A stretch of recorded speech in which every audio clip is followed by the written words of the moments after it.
Anh em, đây bên mình trên tay bộ keycap Electricity Clear.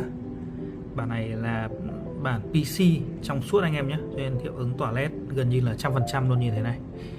Xuyên LED rất là đẹp. Profile thì là Cherry, chất liệu thì là PC anh em nhé. Đây PC. Keycap là rất là dày dặn như thế này, trong suốt cho nên là tỏa LED cực kỳ đẹp. Đây là hiệu ứng khi mà lên LED này. Bộ này thì sẽ chơi được các layout thông dụng, có thêm cả space dài 7U và space ngắn để cho layout Alice. Sẽ không có cụm phím 5 pad anh em nhé. Vẫn có cụm phím điều hướng để chơi được TKL này, ship ngắn chơi 6575 này. Đây là các cụm phím chức năng để chơi với space dài 7U, có thêm cả ISO Enter nữa. Đây là dạng keycap Crystal.